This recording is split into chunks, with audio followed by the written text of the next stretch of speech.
Hello friends, आज हमारा जो प्रैक्टिस सेट है वो 23 रहेगा, जिसकी हमारी क्लास है। नाउ फर्स्ट क्वेश्चन आता है इसमें हमारा, अधिगम का कौन सा सिद्धांत ये बताता है कि सीखना कार्य को दोहराना आवश्यक है। फर्स्ट, शास्त्रीय अनुबंधन का सिद्धांत। सेकंड, क्रिया प्रसूत सिद्धांत। थर्ड, अंतर्दृष्टि का सिद्धांत। या फोर्थ आता है अनुभवजन्य का अधिगम सिद्धांत। तो करेक्ट आंसर इसका क्या होगा कि सीखना कार्य को क्या है, दोहराना आवश्यक है आपका। तो करेक्ट आंसर होगा, करेक्ट आंसर इसका हो जाएगा आपका फोर ऑप्शन कि अनुभवजन्य का अधिगम का सिद्धांत। तो आपका जो ये अनुभवजन्य का जो अधिगम सिद्धांत है, ये सिद्धांत आपका मोस्टली तब होता है जब जो सीखा जाता है वह छात्रों के कार्य या अनुभव से क्या होता है, संबंधित होता है।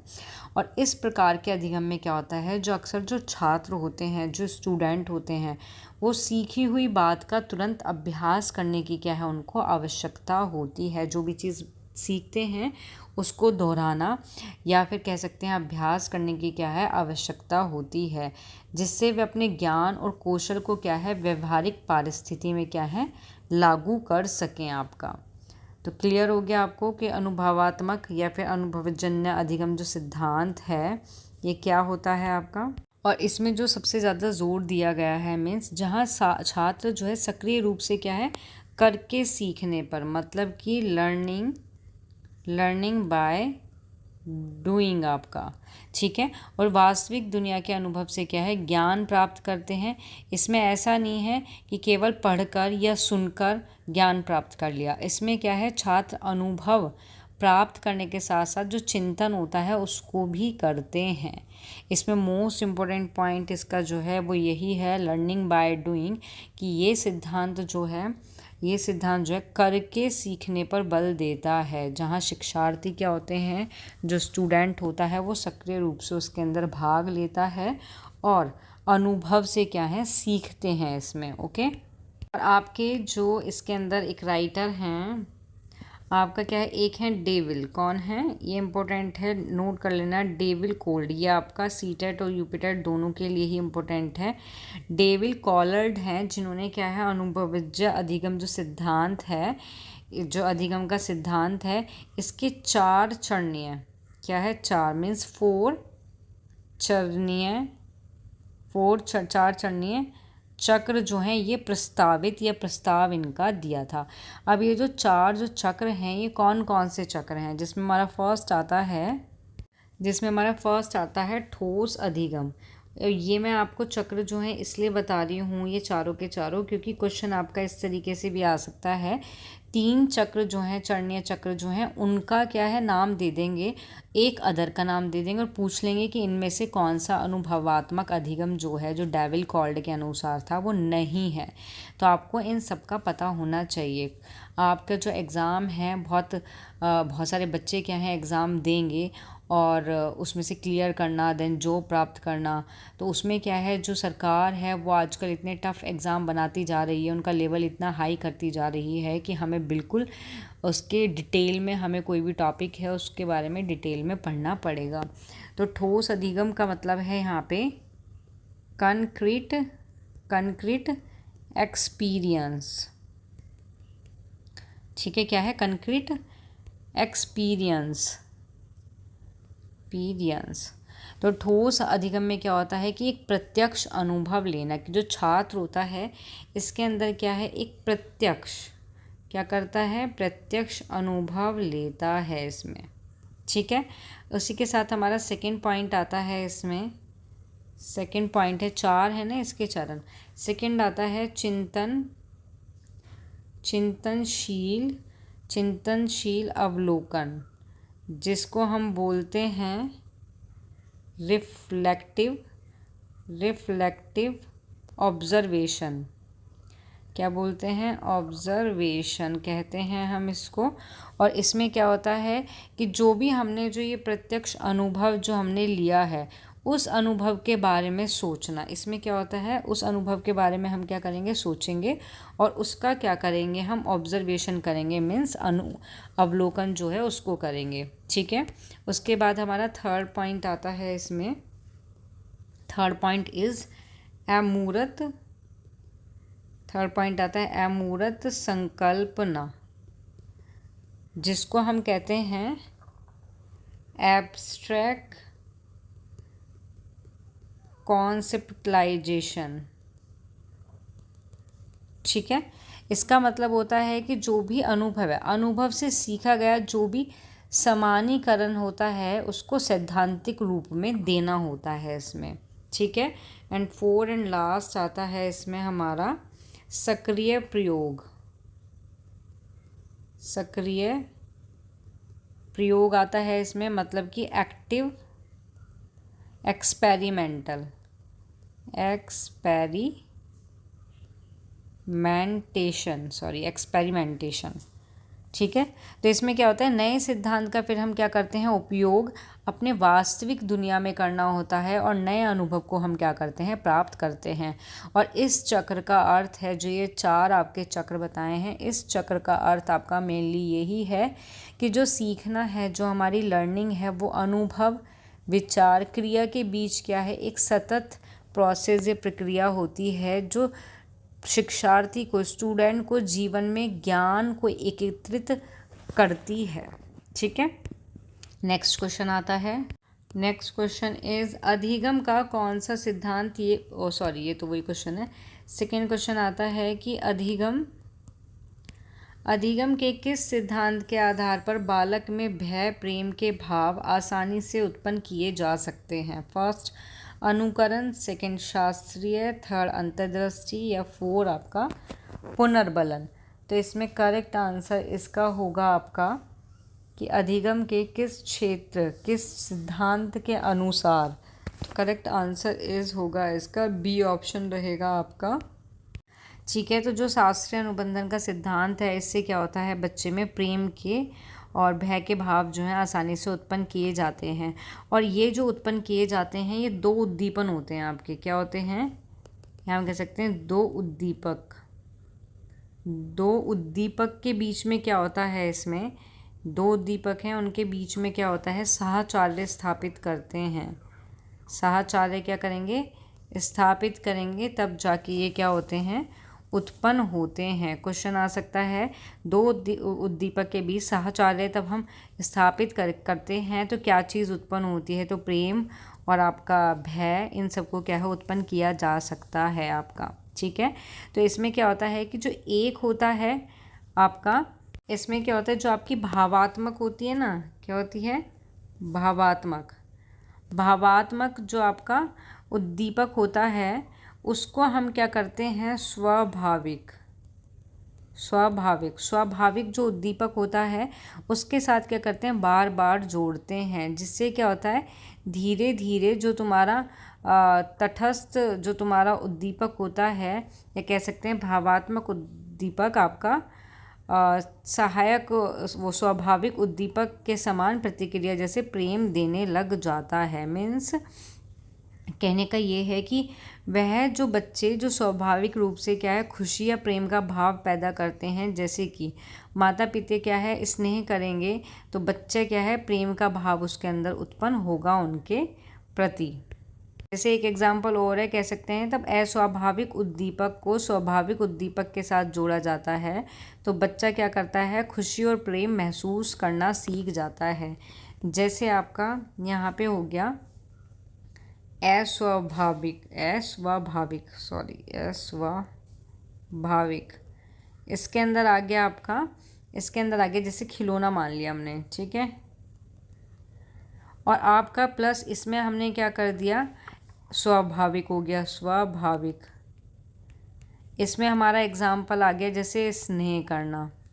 तो तब इन दोनों उद्दीपक को हम बार बार जोड़ेंगे तो बच्चा क्या करेगा, वो खिलौने और स्नेह से भी क्या है, खुशी और प्रेम को महसूस करना क्या है, शुरू कर देगा।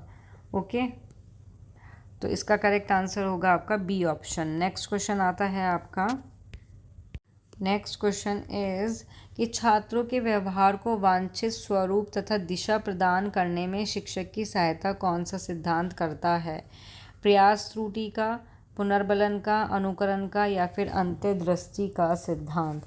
तो इसका करेक्ट आंसर होगा आपका करेक्ट आंसर इज होगा इसका फर्स्ट ऑप्शन रहेगा, प्रयास और त्रुटि का सिद्धांत। त्रुटि है यहाँ पे, त्रुटि। ठीक है कि ठीक है, तो प्रयास और त्रुटि का सिद्धांत करेक्ट आंसर है। क्यों? क्योंकि ये जो सिद्धांत है ये बताता है कि जो छात्र हैं वो अभ्यास और गलती से सीखते हैं। किससे? जो अभ्यास होता है इससे, और कोई भी गलती करते हैं इससे। इन दोनों से क्या है? सीखता है कोई भी जो बच्चा होता है। ठीक है, और सही प्रतिक्रिया क्या है? वो अभ्यास से मजबूत हो जाती है, जिससे क्या होता है, जो टीचर है वो सही आचरणों को क्या करता है? प्रोत्साहित करने लग जाता है। और ये सिद्धांत छात्रों को सेल्फ मीन्स खुद स्टडी करने के लिए, वही लर्निंग बाय डूइंग, मतलब करके सीखना, या मीन्स स्वयं खुद प्रयास करने और अपनी गलती से सीखने में सक्षम बनाता है। जबकि जो टीचर होते हैं वो सही प्रयासों का क्या करते हैं? सिर्फ मार्गदर्शन इसके अंदर करते हैं। ओके, अब जो टीचर है आपका, जो आपका टीचर है वो किस तरीके से सहायता करता है जो स्टूडेंट की है, या टीचर जो है वो शिक्षक का इसमें क्या मतलब है, क्या महत्व है? तो फर्स्ट ऑप्शन आता है सही दिशा, सही दिशा निर्देशन आपका। ठीक है, मतलब कि इसमें है कि टीचर जो है वो छात्र को, बच्चे को सही प्रतिक्रिया दोहराने के लिए और जो गलत प्रतिक्रियाएं होती हैं उसको कम करने के लिए प्रेरित करता है, और उसको सही दिशा का क्या है? मार्गदर्शन कराते हैं। सेकंड पॉइंट आता है अभ्यास बढ़ाना, अभ्यास बढ़ावा। आपका यहाँ पे आ जाएगा अभ्यास बढ़ावा। मीन्स कि अभ्यास जो होता है, ये सिद्धांत जो है ये अभ्यास के नियम पर आधारित है आपका। ठीक है, जो दोहराव से क्या है? मजबूत होता है। और टीचर क्या करते हैं? छात्रों को अभ्यास के माध्यम से ही महारत हासिल करने के अवसर क्या हैं? उनको प्रदान कर सकते हैं इसमें। थर्ड पॉइंट आता है रुचि उनकी, कि टीचर जो है वो ये सुनिश्चित कर सकता है कि जो छात्र है वो सीखने के लिए तैयार है, प्रेरित हो।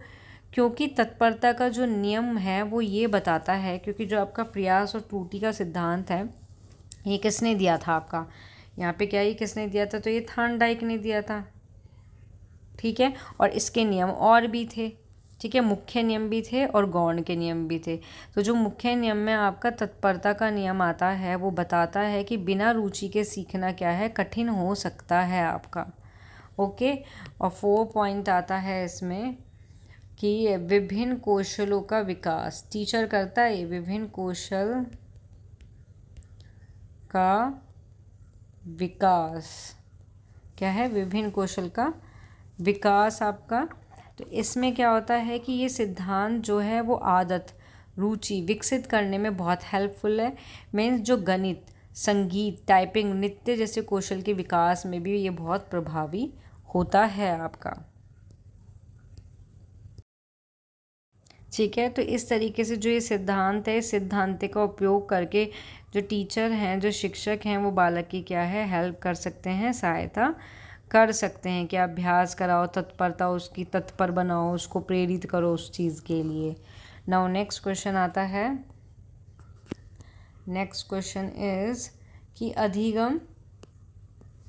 अधिगम की प्रक्रिया के एक चरण के रूप में छात्रों की त्रुटि का पता लगाने के लिए शिक्षक को निम्न में से किसकी जानकारी सबसे अधिक होनी चाहिए, यह जानकारी सर्वाधिक आवश्यक है? फर्स्ट, अधिगम की वैकल्पिक अवधारणा। सेकेंड, अधिगम को प्रभावित करने वाले कारक। थर्ड, अधिगमकर्ता की सामाजिक आर्थिक स्थिति। और फोर्थ आता है आपका सभी। तो इसका करेक्ट आंसर होगा आपका, इसमें पूछा है सर्वाधिक। ठीक है, अगर ठीक है, तो क्या पूछा है? सर्वाधिक। तो करेक्ट आंसर होगा आपका बी ऑप्शन के अधिगम को प्रभावित करने वाले कारक। ठीक है, तो जो आपकी त्रुटि होती है इसका पता लगाने के लिए सबसे जो इम्पोर्टेंट होता है वो होते हैं अधिगम को प्रभावित करने वाले कारक। ठीक है, जिसमें हमारा फर्स्ट आता है, फर्स्ट कारक आता है इसमें हमारा फर्स्ट है छात्रों का संज्ञानात्मक क्षमता। जो स्टूडेंट हैं, मतलब छात्र की संज्ञानात्मक क्षमता आपकी। ठीक है, ये आपका महत्वपूर्ण कारक है कि छात्र की जो सोचने की क्षमता होती है और उनकी ज्ञान की जो समझ होती है उसका जो स्तर है वो त्रुटि को समझने में बहुत इम्पोर्टेंट होता है। अगर कोई छात्र किसी अवधारणा को सही ढंग से नहीं समझ पा रहा तो ये उसकी संज्ञानात्मक क्षमता में एक तरह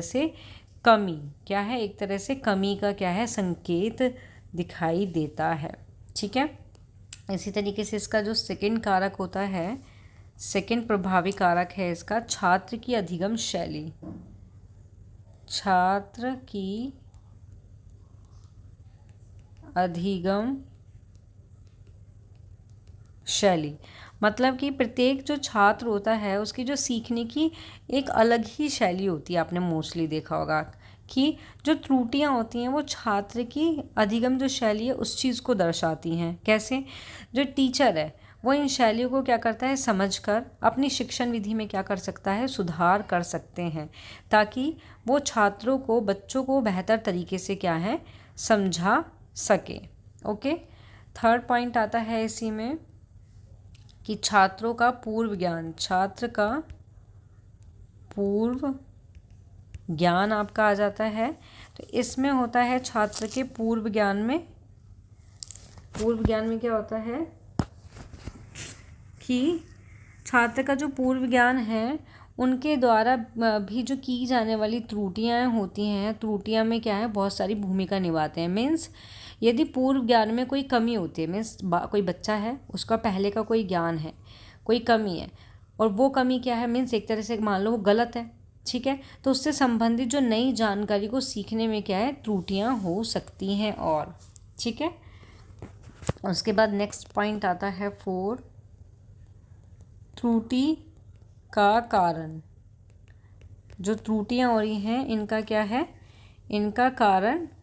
तो इसमें क्या आता है आपका कि जो टीचर है वो त्रुटियों के मूल कारण को उनको समझना चाहिए। एक शिक्षक को त्रुटि का जो कारण है उसको समझना चाहिए, जैसे कि रुचि जो होती है उसकी कमी क्यों हो रही है, अवधारणा की गलतफहमियाँ, ज्ञान की कमी क्यों हो रही है।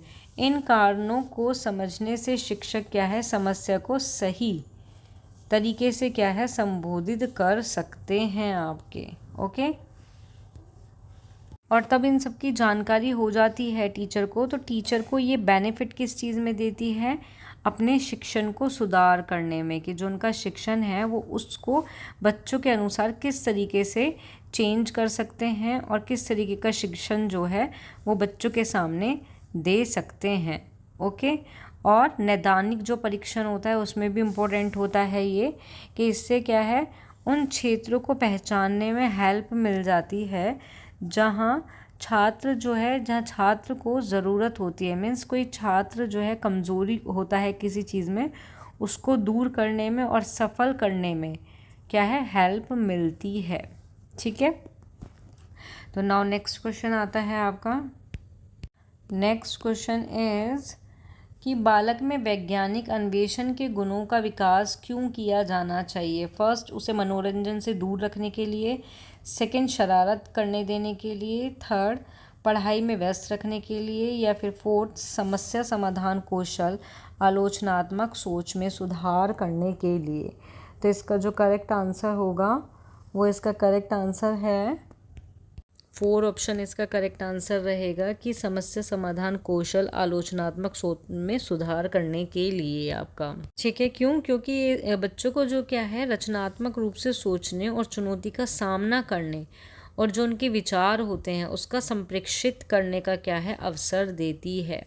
और ये खेल, कहानी कहने और या वास्तविक दुनिया की जो भी समस्याएं होती हैं उनको हल करने का एक बहुत बढ़िया एक्टिव तरीका प्रदान भी करती है, जिससे क्या होता है कि बच्चे जो हैं वो नई अवधारणा को सक्रिय रूप से सीख सकते हैं इसमें। तो इसीलिए आपका 4 ऑप्शन बेस्ट आंसर रहेगा कि अन्वेषण गुणों का विकास के लिए, समस्या समाधान कौशल में सुधार या सोचने में सुधार के लिए ही इसका उपयोग किया जाता है आपका। ठीक है, नेक्स्ट क्वेश्चन आता है कि एक बच्चा माचिस के खाली डिब्बे से कई प्रकार की वस्तु बनाकर खेलता है। उस बच्चे के संदर्भ में आपकी क्या राय है कि कोई माचिस है, खाली डिब्बा लिया, उसमें कई प्रकार की क्या है वस्तु बनाकर खेलता है, ठीक है। तो ये क्या राय होगी बच्चे के लिए आपकी कि उसमें वैज्ञानिक अन्वेषण गुणों का विकास हो रहा है। सेकंड, बच्चा खेलते रहते हैं, पढ़ने से दूर भागते हैं। थर्ड, उसे अभिभावक उसकी पढ़ाई पर ध्यान नहीं देते। डी, बालक को खेल से दूर करके पढ़ाने में लगाने की आवश्यकता है। तो इसका करेक्ट आंसर होगा आपका ए ऑप्शन कि उसमें वैज्ञानिक अन्वेषक के गुणों का क्या है, विकास हो रहा है आपका। नाउ नेक्स्ट क्वेश्चन आता है आपका। नेक्स्ट क्वेश्चन है कि कक्षा का एक बालक किसी समस्या को समझने का प्रयास कर रहा है। आप उस बच्चे के विषय में क्या कहेंगे? फर्स्ट, बच्चा क्षीण बुद्धि वाला है। बी, बच्चे की बुद्धि 90 से कम है। सी, बच्चे में वैज्ञानिक सोच का विकास हो रहा है। या डी, बच्चे का मन पढ़ाई में न लगकर इधर उधर की बातों में लगा रहा है। तो करेक्ट आंसर होगा इसमें आपका सी ऑप्शन रहेगा कि बच्चे में वैज्ञानिक सोच का क्या है, विकास हो रहा है इसमें आपका। ठीक है, तो वैज्ञानिक सोच का क्या है, विकास हो रहा है। क्यों? क्योंकि जो वैज्ञानिक सोच होती है वो क्या करती है, समस्या की पहचान करती है और उसका विश्लेषण करती है और अब उन पर क्या है, अपने विचार देती है, विचार करना, फिर उन्हें क्या है, परखना भी शामिल हो जाता है। ठीक है, ओके। तो मतलब यही है कि समस्या को समझने का तब प्रयास कर रहा है, इसका मतलब वो क्षीण बुद्धि वाला तो है नहीं, ना उसकी बुद्धि 90 से कम है, और ऐसा भी नहीं है कि वो पढ़ाई ना करने के लिए इधर उधर की बातों में लग रहा है। तो ये तीनों ऑप्शन इसके गलत रहेंगे, सी ऑप्शन इसका करेक्ट रहेगा। नेक्स्ट क्वेश्चन आता है आपका कि किसी समस्या के स्वाभाविक समाधान को परीक्षण किया जाता है। मिस प्रिंट, ये गलत टाइप हो गया। किसी समस्या के स्वाभाविक क्या है, संभावित समाधान का परीक्षण कहाँ किया जाता है? सही तो है, समाधान का परीक्षण कहाँ किया जाता है? फर्स्ट, कहीं पर भी नहीं। सेकंड, घर पर। थर्ड, आस पड़ोस में। या फिर डी ऑप्शन आ गया आपका, विद्यालय में।